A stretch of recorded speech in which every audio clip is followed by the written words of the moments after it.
My son was in a car accident and fell into a coma. Shaking, I called my parents.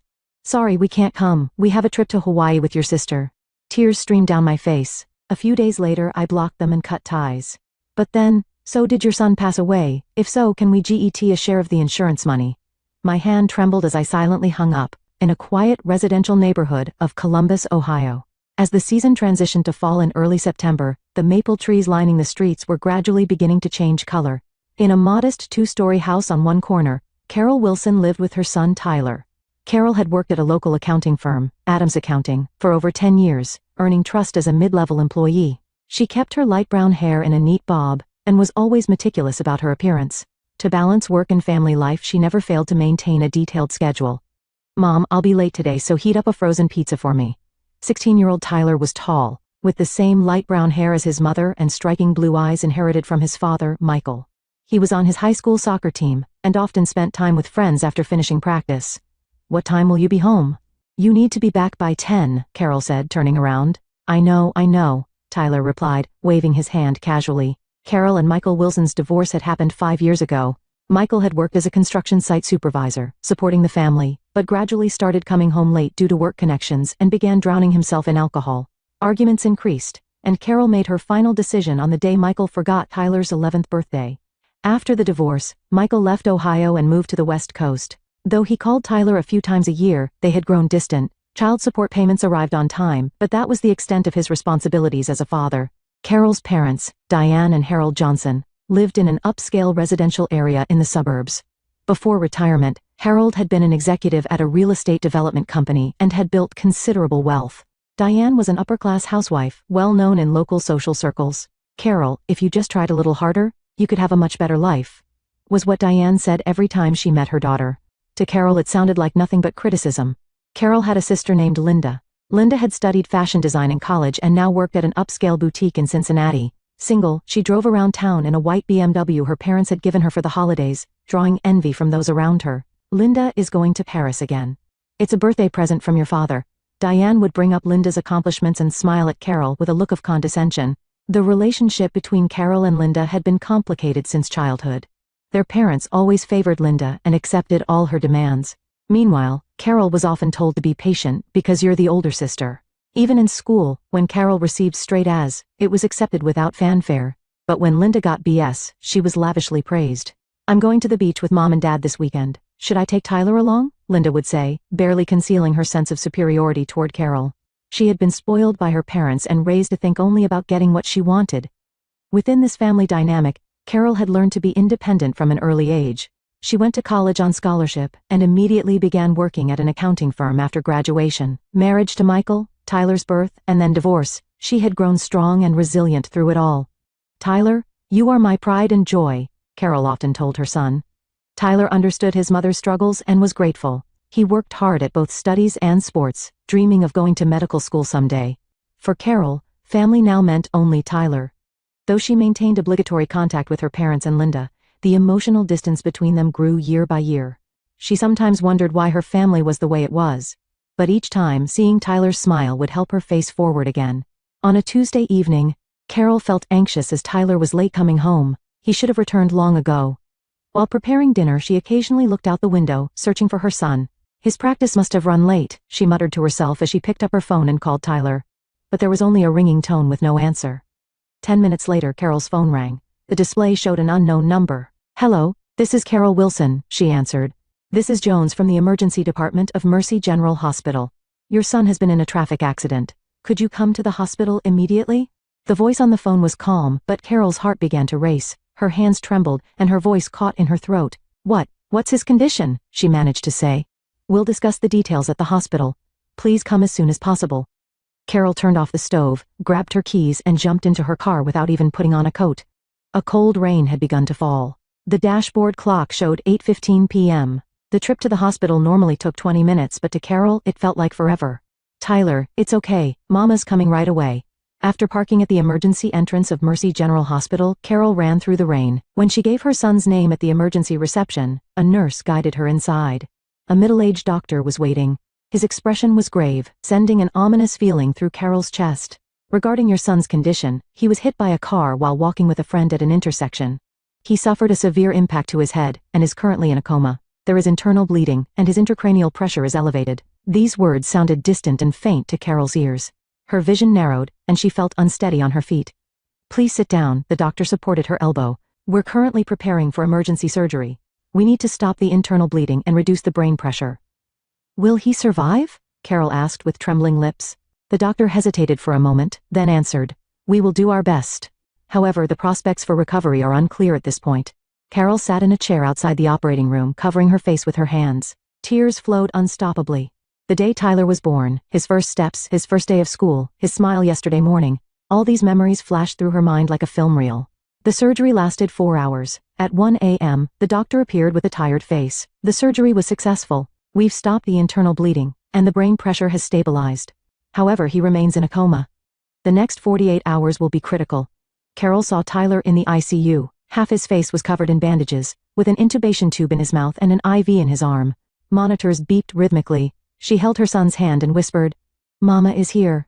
You're a strong boy. Please wake up. Toward morning, after napping on a hospital cot, Carol called her accounting firm and arranged for emergency leave. Her boss, Margaret, was understanding and said, Take all the time you need. I'm praying for Tyler's recovery. In the afternoon, a nurse asked, Have you contacted your family? Carol suddenly realized she hadn't thought about calling her parents in the shock and confusion. With trembling fingers, she dialed her mother's number. After 3 rings, she heard Diane's voice. Carol, this is unusual. What's wrong? Carol explained the situation while holding back tears. Tyler's been in an accident. He's in a coma. Her words caught, and Carol took a deep breath. I'm at the hospital. I need help.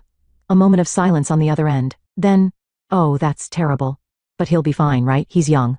Carol listened in disbelief. No, he's not fine. There's damage to his brain. I'm sorry, but we have a trip to Hawaii with Linda next week. We've been planning it for 3 months. If we cancel now, we won't get our money back. A cold wave washed over Carol's heart. While my son is hovering between life and death, you'll be fine. You've always managed on your own, Diane said. We'll check on him when we get back from the trip. I'll let Linda know too. Carol hung up without a word. Tears streamed down her cheeks. She returned to Tyler's room and stood by the window, looking outside. The rain had stopped, but the sky was covered with gray clouds. 3 days passed. Though Tyler's condition had stabilized, he remained in a coma. Carol slept in a hospital chair, barely able to shower properly. Her colleagues Jennifer and Mark took turns visiting the hospital to support her. They brought food, changes of clothes, and sometimes stayed with Tyler so she could go home and rest. Carol, you need to rest a little or you'll collapse, Jennifer said. I'll stay here, so go home for at least an hour. Carol was grateful for her friend's kindness. In contrast, there had been no contact from her parents. On the morning of the 4th day, Carol opened social media and decided to block her parents and Linda. She removed them from her friends list and deleted them from her contacts.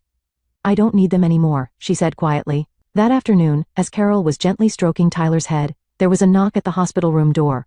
Miss Wilson, you have a phone call, a nurse said. Carol headed to the nurse's station phone.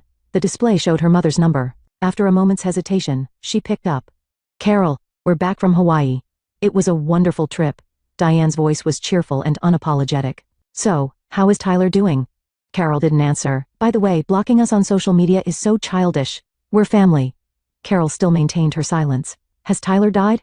Diane's voice grew colder. If there's insurance money, could you share some? You know Linda is trying to buy a condominium. Carol's hands began to shake. She couldn't say anything. Tears welled up in her eyes as she stood there in shock. Carol, are you listening? Silently, Carol slowly hung up the receiver.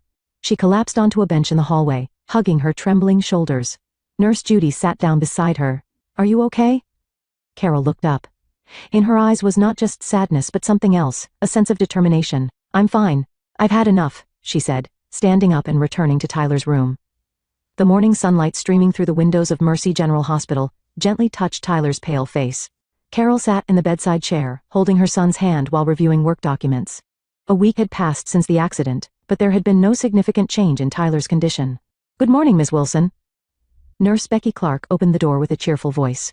In her mid-40s, she was trusted by ICU patient families for her warm smile and efficient work.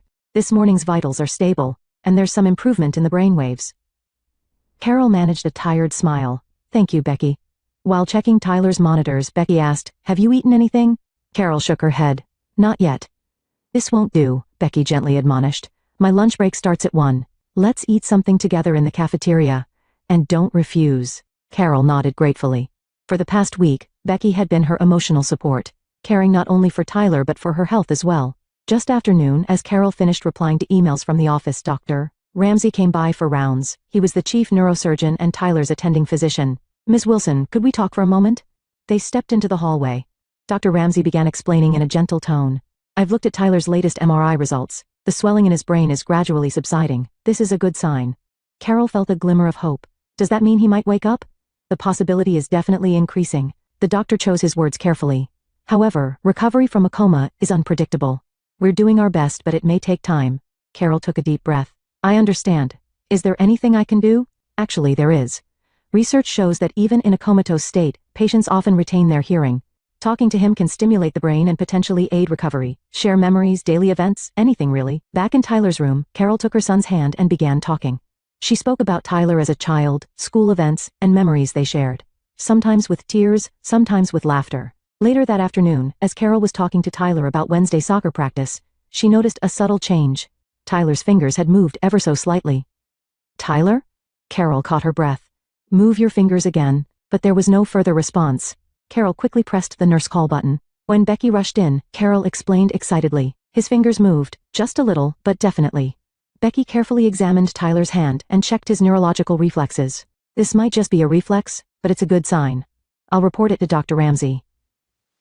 That night, on Becky's recommendation, Carol borrowed the hospital shower and spent the night in the restroom. "I'll be back in the morning," she promised Tyler.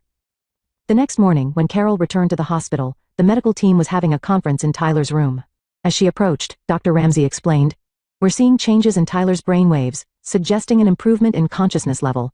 We still need to observe carefully, but this is definitely a positive development."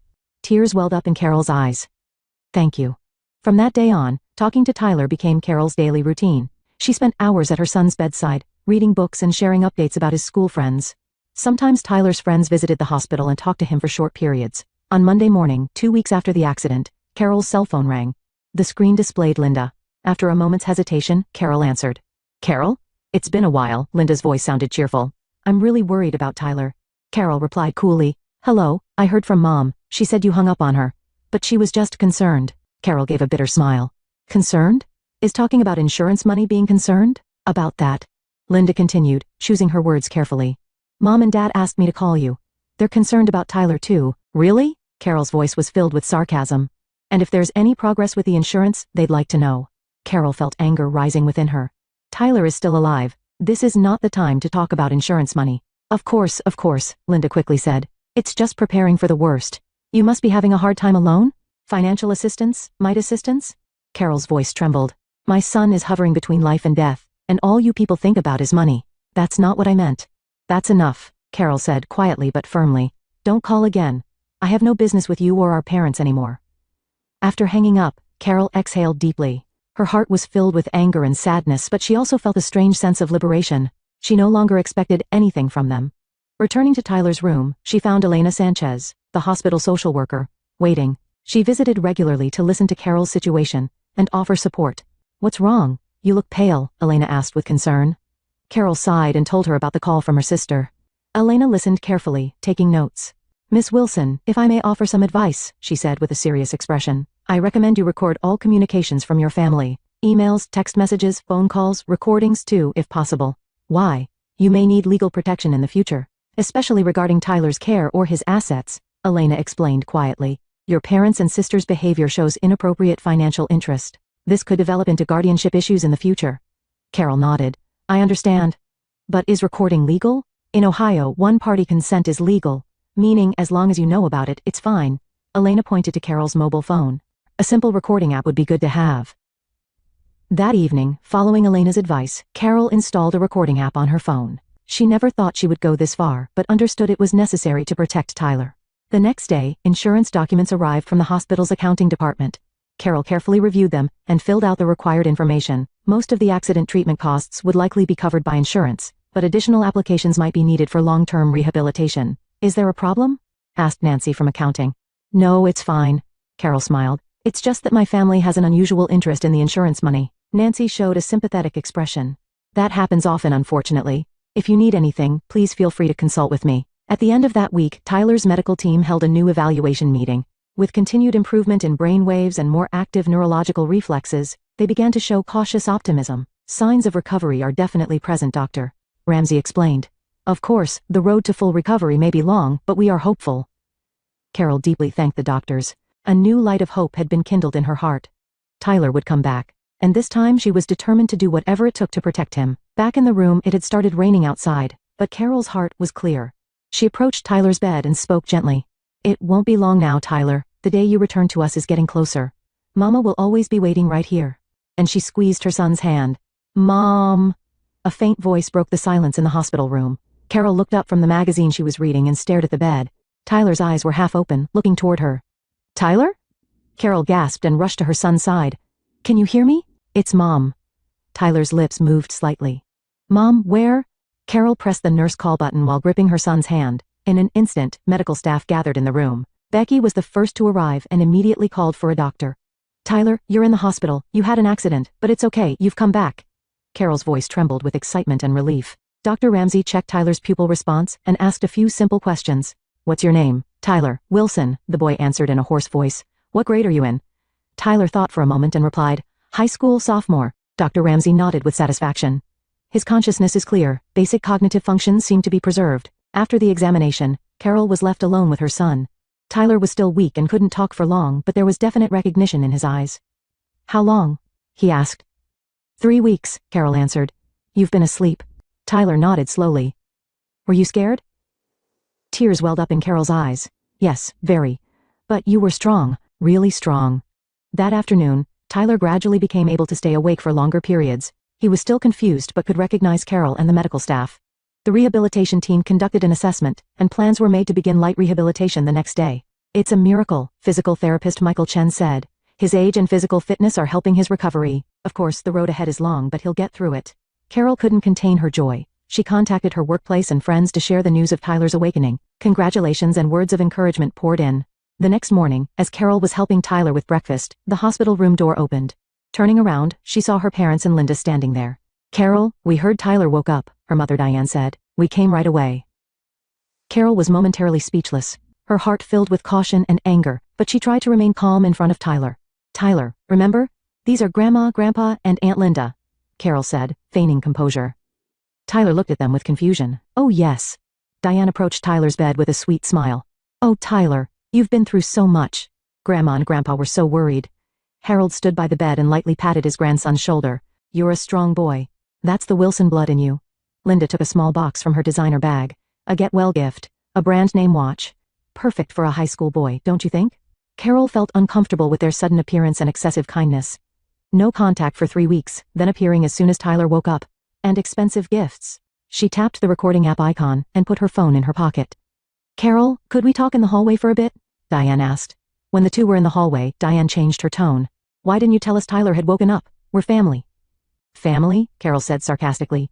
When he was in a coma, you went to Hawaii. We couldn't help it. We couldn't cancel the reservation. Mom, that's enough, Carol said quietly.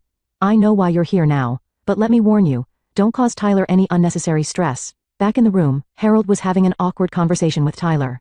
Linda was checking her smartphone by the window.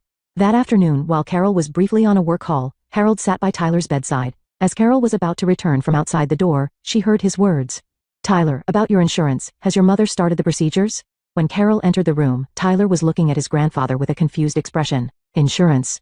What are you talking about? Carol asked coldly. Harold hurriedly changed the subject. Oh, just for the future. College tuition and such. That night, after Tyler's rehabilitation session, he asked his mother, were Grandma and Grandpa really worried about me? Carol was surprised at her son's perceptiveness. He was still recovering, but he could sense the situation. I'll be honest. She took a deep breath. Grandma and Grandpa, don't put us first. Especially not this time. Tyler nodded slowly. I know. It was just you who stayed by my side while I was sleeping, right? Carol took her son's hand. Everyone shows love in their own way. But yes, I was here for you. The next day, Tyler's rehabilitation was progressing steadily. He could walk short distances with assistance, and his speech therapy was going well. The doctors were amazed at his recovery and began discussing discharge plans. He should be able to go home in about 3 days, Dr. Ramsey told Carol. Of course, outpatient rehabilitation will need to continue. Carol was delighted with this news, and consulted with the hospital staff to plan a small farewell party. She decorated the room and invited Tyler's friends. And as predicted, her parents and Linda said they would attend. The afternoon before discharge, the room was decorated with balloons and a congratulations banners. Tyler's friends came one after another, and nursing staff including Becky also visited to offer their congratulations. Carol was quietly making preparations. She had discussed with Elena the social worker, and had everything ready before her parents and Linda arrived. At 3, Diane, Harold, and Linda appeared. They entered the room with broad smiles and gave Tyler gifts. "May I have your attention for a moment?" Carol stood in the center of the room and said quietly. She took out a tablet and tapped the screen. The air in the room froze. "These are recordings from the past 3 weeks, Carol said calmly. "They show how my parents and Linda behaved while Tyler was in a coma." The recordings began to play. Diane's words about not being able to cancel the Hawaii trip, Linda's questions about insurance money, Harold's interrogation of Tyler, everything was clearly recorded. "Tyler is my son and my only true family," Carol said with conviction in her voice. "I'll do anything for his recovery. But I will not allow anyone, even blood relatives, to try to take advantage of him." The room fell silent. The color drained from Diane's face, Harold trembled with anger, and Linda lowered her eyes in shame. "Mom?" Tyler called from the bed. He slowly sat up and said in a firm voice, "I'm proud of my mother. She taught me that real family means the people who stay by your side when you're in trouble." Carol walked over to her son and put her arm around his shoulders. 1 year later, colorful flowers bloomed in Carol's garden, and a new garden table set stood on the wooden deck. "Mom, I got the acceptance letter." Tyler ran into the living room waving a letter and hugged Carol. He had graduated from high school and applied for a special scholarship program at Ohio State University's medical school. "Congratulations!" Carol hugged her son tightly. "I knew you could do it." Tyler's recovery had proceeded at a pace that exceeded the doctor's expectations. 6 months after the accident, he had returned to school and rejoined the soccer team. The slight numbness that remained in his left leg was improving with regular physical therapy. Moreover, from his experience with the accident and recovery, he had decided to pursue a career in emergency medicine. Carol, too, had begun walking a new path. Her career at the accounting firm was progressing well, having just been promoted to department manager this spring. Financial stability had also emerged, and she was steadily paying off the house mortgage. "Oh, by the way, Mom," Tyler said, taking juice from the refrigerator. "A letter came from Aunt Linda." Carol smiled. Her relationship with Linda was gradually being restored. A few months after that day in the hospital, Linda had sent a sincere letter of apology. She had begun distancing herself from their parents and was reevaluating her life. Now they had a relationship where they reported on each other's situations with monthly phone calls. "Let's read it." Carol opened the envelope. Linda's letter described how she had started teaching art to children at a local NPO and had moved into an apartment where she paid the rent by herself for the first time. "She's changed too," Carol said reflectively. Meanwhile, Diane and Harold still refused to admit their wrongdoing. They had lost standing in local social circles and had been abandoned by many friends. According to Linda, they were now gossiped about at the golf club as the couple who went after their grandson's insurance money. "Do you want to see Grandma and Grandpa?" Carol asked Tyler. Tyler thought for a moment and replied, "Maybe someday. But for now, just us is fine." That night, Carol sat on the deck and looked up at the starry sky. Reflecting on the events of the past year, there had been painful and sad experiences, but ultimately it had been a journey that had strengthened the bond between her and Tyler. The doorbell rang, and when she opened the front door, Becky and several hospital staff members were standing there. Since the accident, they had been bound by ties like family. Surprise, they entered carrying a cake. "We came to celebrate Tyler's acceptance." Lively laughter and words of congratulation echoed throughout the house. Carol smiled with a feeling of happiness. This is real family, people bound not by blood, but by love and support. Carol's life had entered a new chapter. And the road ahead, she would walk not alone, but with this new family.